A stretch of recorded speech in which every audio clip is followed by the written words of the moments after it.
स्वागत है आपका एआर न्यूज इंडिया पर। मैं हूं आपके साथ आकिल रजा। खबर गोरखपुर से है और खबर ऐसी है और इस तरह से इस खबर को दिखाया जा रहा है मानो एक शख्स बहुत बड़ा कोई गुनाह कर रहा हो। खबर क्या है? खबर यह है कि एक शख्स ने गोरखपुर के रेलवे स्टेशन पर नमाज पढ़ ली, नमाज अदा कर ली और इस खबर को इस तरह से पेश किया गया कि खुले में मौलाना ने पढ़ी नमाज, जांच जारी, जांच हो गई है और सीसीटीवी के आधार पर पता लगाया जा रहा है कि यह शख्स कौन था।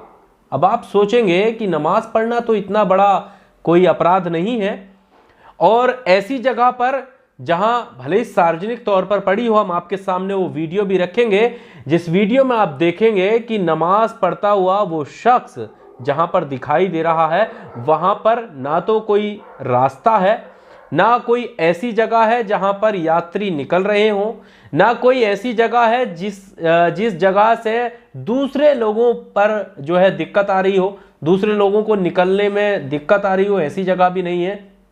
वीडियो हम आपके सामने रखेंगे, लेकिन उससे पहले हम ये खबर इसलिए आपके सामने रख रहे हैं कि इस खबर को दिखाने का प्रयास किस तरह से किया जा रहा है। ये आपकी स्क्रीन पर दैनिक भास्कर ने लिखा कि गोरखपुर रेलवे स्टेशन पर मौलाना ने पढ़ी नमाज, कहा ट्रेन पकड़नी थी इसलिए अदा की नमाज, जांच में जुटी पुलिस। जैसे कोई चोरी करके जो चोर है वो सफाई देता है, उस तरह से दिखाने की कोशिश की है कि मौलाना ने पढ़ी नमाज। अब इसी चीज को एक पत्रकार हैं अतुल चौरसिया, वो लिख रहे हैं कि भाषा देखिए, दैनिक भास्कर से टैग करके लिख रहे हैं कि अपनी भाषा देखिए, मानो डकैती डाल रहा हो कोई, मौलाना ने पढ़ी नमाज। वही चीज हम दिखाने की कोशिश कर रहे हैं कि आखिर ये कोई नफरत अचानक से नहीं आ गई, मुसलमानों के प्रति इस तरह की नफरत आखिर आ कहां से गई इन लोगों में और किस तरह से ये लिखने की कोशिश कर रहे हैं। जांच बैठाई गई है या जांच के आधार पर कार्रवाई होगी? एक बार आप ये वीडियो देख लीजिए और आप इसमें देखेंगे वीडियो में कि ये शख्स जहां पर बैठा है सामने उसके दीवार है, यानी आगे कोई रास्ता नहीं चल रहा है और आप पीछे का ये देखें, आप पीछे नज़ारा आप देख सकते हैं, पूरा जो रेलवे स्टेशन है वो खाली पड़ा है। कोई शख्स है जिन्होंने ये वीडियो बनाया है, उसके बाद शिकायत की और शिकायत के बाद जब इस शख्स से पूछा गया, ये मीडिया रिपोर्ट्स के हवाले से जो खबर है वो मैं आप तक पहुंचा रहे हैं, ये देखिए वीडियो जो बनाया गया वीडियो। और कहा, जब इनसे पूछा गया कि ऐसा क्यों किया, तो इस शख्स ने कहा कि आसपास कोई मस्जिद नहीं थी जिसकी वजह से हमने यही नमाज पढ़ ली और हमें ट्रेन पकड़नी थी, क्योंकि अगर हम दूर जाएंगे नमाज पढ़ने के लिए तो हो सकता है देर हो जाए जिसकी वजह से ट्रेन छूट जाए, तो ट्रेन भी ना छूटे और नमाज भी अदा की जाए, इसी वजह से हमने यहां पर नमाज पढ़ी है। अब आप सोचिए कि कितने बड़े बड़े कांड हो जाते हैं, कितनी चोरियां डकैतियां हो जाती हैं, कितने जो है क्राइम हो रहे हैं, उनके लिए जांच जब होती है तो कितना वक्त लगता है, पुलिस पहुंचती है कितना वक्त लगता है। आप सोचिए कि नमाज के मामले में प्रशासन कितना सतर्क हो गया है। और जनरली आप कोई भी धर्म के हो सकते हैं, किसी भी धर्म को मानने वाले हो सकते हैं। आप सोचिए कि क्या जो ये वीडियो हमने आपके सामने रखा, ये वीडियो आपके सामने है, इस वीडियो को देखकर आपको लगता है कि इस शख्स से जहां पर ये नमाज पढ़ रहा है इससे किसी को दिक्कत हुई होगी? सोचिए एक बार जरूर। और अगर आपने ये बात सोच ली तो आप ये इसका जवाब भी दीजिएगा कि आखिर कैसे ये नमाज जहां पर पढ़ रहा है वहां पर लोगों को दिक्कत हुई होगी। निगार परवीन, कुछ और तथ्य भी हम आपके सामने रखेंगे, लेकिन उससे पहले निगार परवीन लिख रही हैं कि यूपी के गोरखपुर रेलवे स्टेशन पर एक किनारे एक व्यक्ति ने नमाज पढ़ ली, पुलिस ने जांच बैठा दी, गिरफ्तार करने के लिए टीम लगा दी।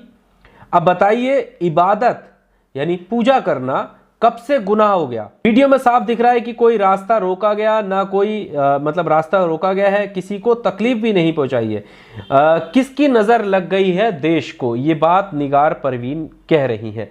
सवाल वही है जो हमने शुरुआत में कहा कि ये सब जो नफरत है वो इतनी आसानी से नहीं है। आप सोचिए कि क्या इस शख्स को देखकर लग रहा है कि ये सोची समझी साजिश के तहत यहां पर कुछ कर रहा हो? एक सिंगल अकेला व्यक्ति, अकेला इंसान इबादत कर रहा है, वो भी एक कोने में खड़े होकर के, उसको किस तरह से उस पर जांच बिठाई गई है उसको सीसीटीवी की मदद से ढूंढने की का प्रयास किया जा रहा है, तब जबकि वो बता चुका है कि उसने वहां पर नमाज क्यों पढ़ी है। अब यहीं पर आप छोड़ दीजिए, मैंने शुरुआत में भी कहा कि यहां पर हम सांप्रदायिक बात बिल्कुल भी नहीं कर रहे हैं। आप किसी भी धर्म के मानने वाले हो सकते हैं। आप सोचिए कि आपने आसपास जो प्रोग्राम होते हैं वो चाहे वो किसी भी धर्म के हो, चाहे वो कावड़ यात्रा हो, चाहे वो जगराते हो, चाहे वो जलसा या जुलूस हो, मुहर्रम की यात्रा हो, उन सारी यात्राओं को रोकना की आवाज़ जब उठती है तो लगता भी है। क्यों लगता है? क्योंकि आप देखें कि मुहर्रम के जब जुलूस निकलते हैं तो रास्ते बंद होते हैं, बाधा आती है लोगों को, यात्रियों को।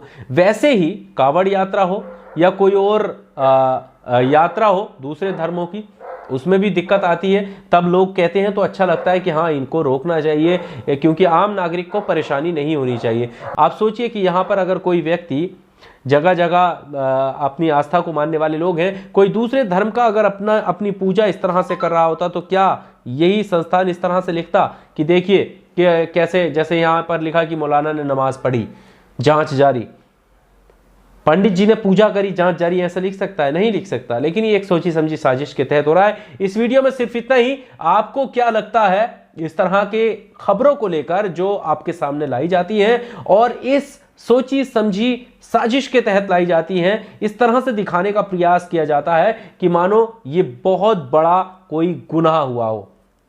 इस रिपोर्ट में सिर्फ इतना ही। इसी तरह की लेटेस्ट रिपोर्ट देखने के लिए AR न्यूज़ इंडिया को सब्सक्राइब जरूर कीजिएगा दोस्तों। शुक्रिया। Subscribe now and press the bell icon. Never miss an update.